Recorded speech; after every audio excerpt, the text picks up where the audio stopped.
Bienvenue dans ces nouvelles capsules d'Hypnomome. Si vous avez un petit peu regardé les capsules précédentes, vous avez pu regarder qu'on a plutôt regardé des cas d'enfants qui sont venus me consulter au cabinet avec leurs parents.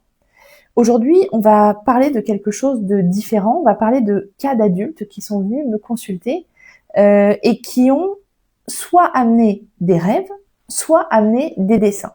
Et ce que je trouve intéressant justement, c'est de vous partager un dessin d'adulte qui est venu me consulter. Sur une consigne assez simple, ce dessin a été réalisé au cabinet. Et j'ai demandé à mon patient de dessiner ce qu'il avait envie de dessiner, ce qui lui venait en tête. À savoir que ce patient, c'est un homme d'une quarantaine d'années qui est venu me consulter parce qu'il avait des troubles obsessionnels compulsifs. Troubles obsessionnels compulsifs, vous l'aurez compris, des TOC de vérification. Vérification des robinets, vérification des portes, lorsqu'il quitte son domicile. Vérification quand même importante et qu'il a depuis longtemps, depuis la fin de l'enfance et le début de son adolescence. C'est un élément important parce que le TOC, généralement, c'est quelque chose qu'on retrouve chez les enfants. C'est quelque chose, du coup, qui a trait beaucoup plus à l'histoire transgénérationnelle d'un patient qu'à son histoire personnelle. Pourquoi ? Parce que dans le TOC, il y a quelque chose d'irrationnel. Il y a quelque chose de très symbolique, de presque bizarre, étrange. Et l'étrangeté, ça fait quand même vachement écho aux fantômes et aux transgénérationnels. Donc l'idée là, ça va être de détricoter tout ce qui peut être présent dans le dessin de mon patient pour voir comment finalement le transgénérationnel a impacté le psychisme et à parasiter le psychisme de mon patient. Donc ce qu'on va faire, on va regarder son dessin. Vous le verrez, c'est un dessin que j'ai appelé le dessin de la montagne.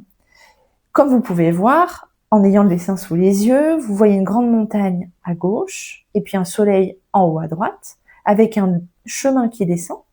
Et puis sur le chemin, il y a deux véhicules, une voiture, un scooter derrière la voiture et puis tout en bas à droite, la mer, M-E-R, point. Vous verrez comme le dessin est proportionné. Il y a cette montagne à gauche qui prend quand même pas mal de place. Et puis ce chemin, ces deux véhicules, et puis la mer à droite qui prend vraiment très très peu de place. On peut considérer qu'au niveau symbolique, la montagne a trait plutôt à la thérapie. C'est la thérapie. Globalement, c'est ce que donne à voir le patient. C'est comme si le patient nous montrait le chemin avec ce chemin-là, de ce qui découle de la thérapie. Il nous montre vers quoi il faut aller pour résoudre son problème. On pourrait penser qu'il faut aller vers la mer, vu que dans ce dessin, tout va en direction de la mer. Et la mer, vous le savez si vous avez pu voir les capsules précédentes, où j'évoque le cas d'une adolescente qui a fait un dessin de mer avec une plage. La mer, globalement, c'est la mer M-E-R-E. Dans ce dessin, comme tout porte sur la mer, comme je le disais, on a tendance à penser que la solution du problème transgénérationnel est certainement là. Je ne l'ai pas forcément dit, mais à gauche, en haut, pareil, si vous avez regardé les capsules précédentes, vous comprendrez que la montagne peut aussi faire écho au père de mon patient. Le père étant souvent dans les dessins positionnés à gauche, ou le grand-père, mais en tout cas le côté paternel est souvent représenté de ce côté-là. Et effectivement, en creusant un peu, le père de mon patient est quelqu'un d'assez imposant, un peu ours, et qui prend quand même pas mal de place, un peu comme cette montagne-là. Et même la montagne, dans le dessin, semble être complètement tournée vers la mer. La question qui se pose, c'est est-ce que le père de mon patient serait lui-même tourné inconsciemment, totalement vers sa propre mère à lui. Et du coup, mon patient pourrait être tourné lui-même vers l'inconscient de sa grand-mère paternelle. En creusant un peu, on va se rendre vite et rapidement compte que du côté de la mère de mon patient, donc la mère qu'on retrouve en bas à droite, il y a assez peu de contenu en termes d'histoire de vie.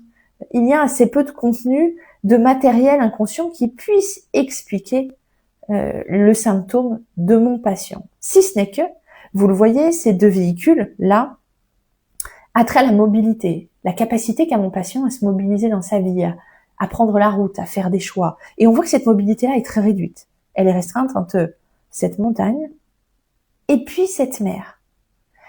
Et on peut donc imaginer, comme on voit que le scooter est derrière, le scooter a trait à quelque chose de la sexualité, parce qu'il y a l'entrejambe. On imagine que la pulsionalité de vie que la capacité à prendre la route et à se mobiliser et à investir sa sexualité, pour mon patient, est très tournée vers la mère et donc à l'intérieur de la famille. Le patient ne s'est pour l'instant, on le voit bien, pas détaché de l'intérieur de la famille pour faire sa propre vie. Il est encore coincé à l'intérieur et n'est pas encore allé à l'extérieur pour faire sa vie. Or là, c'est un problème parce que, vous le savez, on doit faire sa vie à l'extérieur de la famille et non pas à l'intérieur. Ça veut dire qu'on doit s'extraire de sa famille pour pouvoir mener sa vie à l'extérieur de celle-ci. On voit donc bien que le détachement, qui a trait à la notion de deuil forcément, pour pouvoir être bien détaché, ça veut dire qu'il faut pouvoir avoir une capacité à se séparer et du coup à amorcer les mécanismes de deuil que l'on traverse tous dans la vie. Deuil de ses parents, quand on grandit, deuil de sa structure familiale pour faire soi-même sa propre vie. Si on revient un petit peu du côté du père, je le disais, le père de mon patient est très axé lui-même sur l'inconscient de sa propre mère. Et c'est peut-être là qu'est la clé de mon patient. Je vais demander à mon patient de creuser un peu l'histoire de son père et l'histoire de la mère de son père, donc la grand-mère paternelle de mon patient. Et je vais me rendre compte qu'il y a des choses qui sont restées dans l'inconscient du père de mon patient assez floues. En termes d'événements traumatiques, le père de mon patient évoque notamment un événement assez flou. Il dit se souvenir être allé à l'hôpital avec sa mère, avoir vu sa mère partir dans cette structure et être dans un état hémorragique. C'est la seule chose qu'il va retracer de traumatique. Il dit aussi qu'il a une relation, il a eu une relation assez fusionnelle finalement avec sa mère et même revenu à un moment donné de sa vie vivre à l'âge adulte chez sa mère. On voit bien que là aussi il y a du trop et il y a de l'insécurité par rapport à la mère. La difficulté de séparation se faire sentir et de distance avec la mère se faire sentir. La question est donc de savoir où se cache cette histoire de deuil mal réalisé, de séparation difficile dans l'histoire de cette grand-mère, là pour mon patient, cette grand-mère paternelle. Qu'est-ce que mon patient rejoue de l'inconscient finalement de son père, de l'inconscient de cette grand-mère et de cette difficulté à faire le deuil. En creusant un peu mon patient au niveau de l'historique, il va se rendre compte que quelqu'un de sa famille a remonté l'arbre généalogique. Une cousine, avec qui il est en bon terme, va lui donner un certain nombre d'informations sur cette grand-mère. Et elle va lui dévoiler une information importante.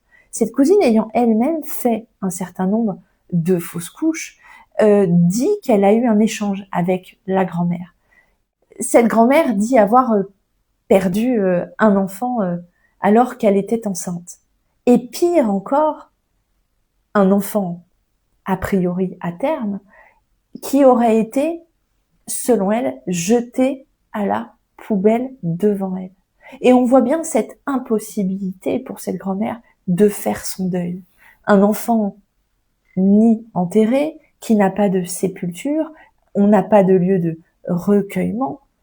À ce moment-là, dans l'inconscient de cette grand-mère, c'est extrêmement difficile. Et c'est d'ailleurs quelque chose qu'elle partagera à cette petite fille qui est la cousine de mon patient, véhiculant toute sa tristesse, tous ses regrets et toute sa difficulté finalement à faire son deuil.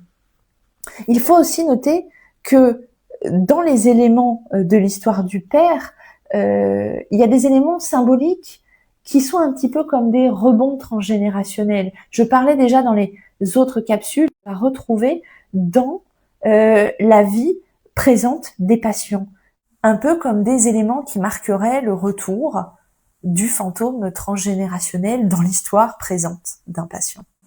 Je m'explique, là, dans l'histoire du père de mon patient, tout tourne autour de la mère, M-E-R-E, mais aussi dans sa vie autour de la mère.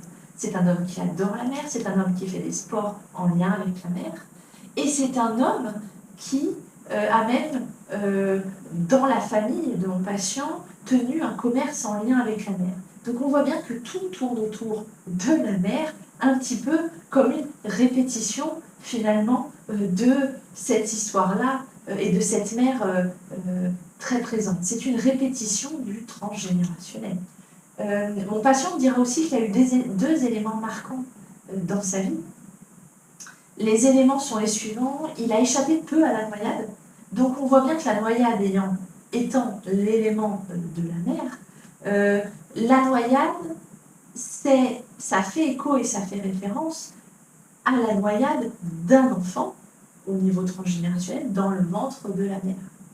Et là, on voit bien cette espèce de répétition. Mon patient a échappé de peu à une noyade. C'est-à-dire qu'il répète inconsciemment quelque chose qui s'est déjà produit de façon dramatique.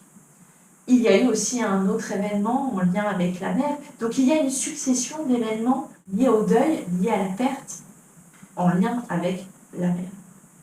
Ce qui va être très intéressant, c'est que le discours de cette cousine, pour revenir à elle, auprès de mon patient, où elle va lui parler, elle va lui dire qu'elle a eu cet échange avec cette grand-mère, qu'elle a ressenti toutes ses émotions, qu'elle a été heureuse de parler avec elle de son histoire. Le fait d'avoir cette vérité, quelque part, qui est certes la sienne, mais qui est issue du discours de la grand-mère, va permettre de mettre des mots sur un impensé présent dans l'inconscient de mon patient et dans l'inconscient de son propre père.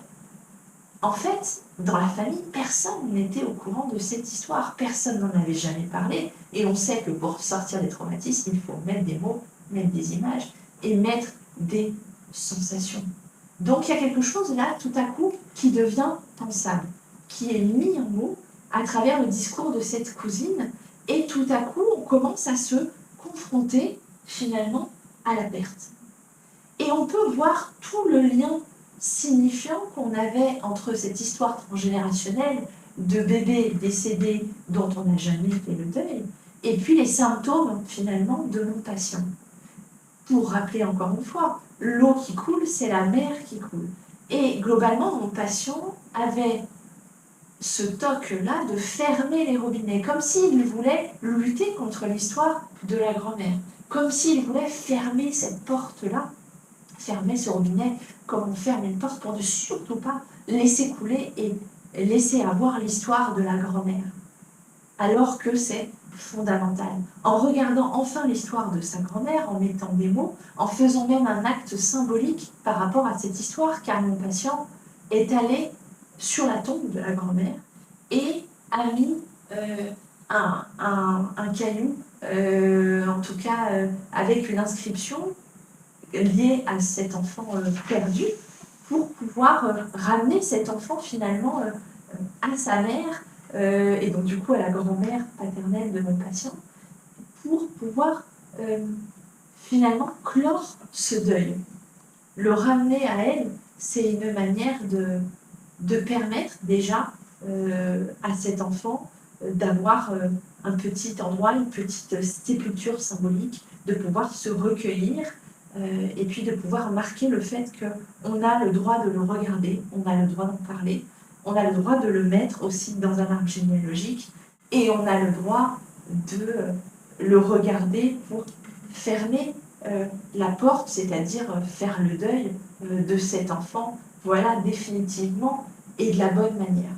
Et ça va apaiser tout ça très très fort, mon patient. D'ailleurs, il va le dire, une fois qu'il va aller sur la tombe de sa grand-mère et qu'il va faire cet acte symbolique, il va se sentir un peu comme léger. Il va reprendre son véhicule, qui fait écho au véhicule du défunt.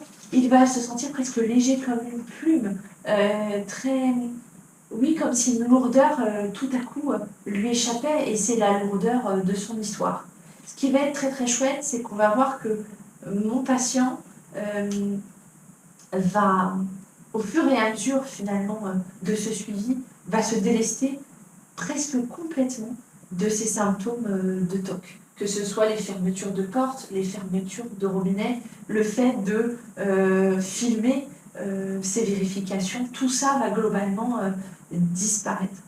Et mieux encore, cette psychoéducation va aider mon patient à se réajuster et à se resécuriser sur toutes les situations de deuil qu'il peut rencontrer dans le quotidien. Deuil d'une relation amoureuse, deuil d'un cadre professionnel avec des changements. J'espère que ce cas de dessin de patient adulte vous aura intéressé, vous aura plu, sortira un petit peu de ce que vous avez eu l'habitude de voir en termes de capsules Hypnomome et vous donnera envie de voir la suite.